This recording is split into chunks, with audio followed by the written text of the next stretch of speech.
আমি এই মুহূর্তে আছি কুড়িগ্রামের ফুলবাড়ি উপজেলার শাহবাজারের চায়ের দোকানে।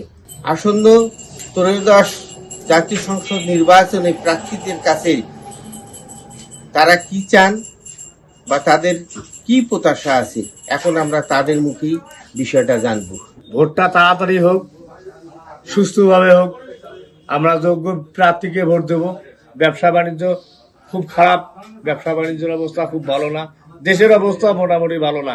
করোনা বা যে কোনো ভাইরাসের এগেইনস্টে ফাইট মানি ব্যাকট্রলের লেফট রাইট। আমরা আশা করছি যে ভোটের পরে এই দেশ ভালো হোক, কাজ কারবার চলুক। আমরা বিগত দিন যাদেরকে ভোট দিছি তারা ভোট নিয়ে চলে গেছেন, কিন্তু আমাদের সুখে দুঃখে আর পাশে দাঁড়ান নাই, আমাদের এলাকার কোনো কাজ করেন নাই।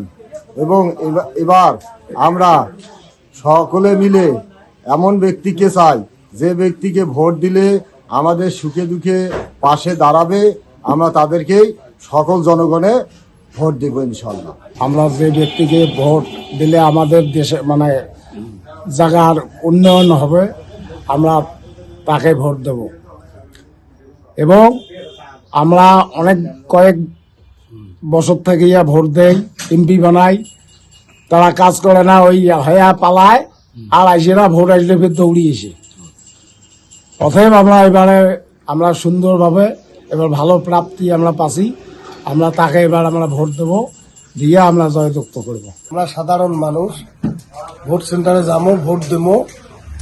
ভোটটা যখন সুন্দরভাবে হয়, আমরা যখন ওই ভোট সেন্টার যাই মারামারি কাটাকাটি না শুনি, আমরা যখন সুন্দরভাবে ভোট দিয়ে বাড়ি এসে হয়।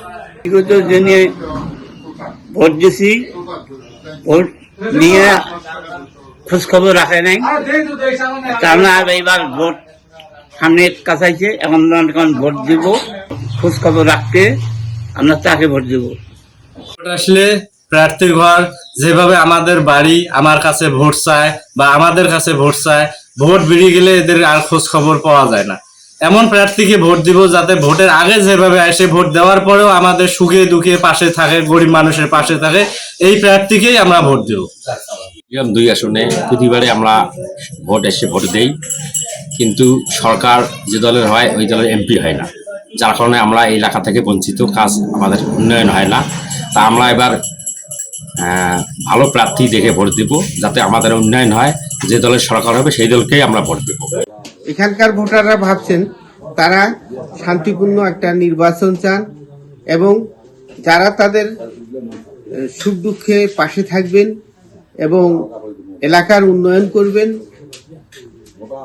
নির্বাচিত হওয়ার পরে যারা আবার তাদের কাছে ফিরে আসবেন, এইরকম প্রার্থী তারা খুঁজছেন এবং তাদেরকেই ভোট দিবেন।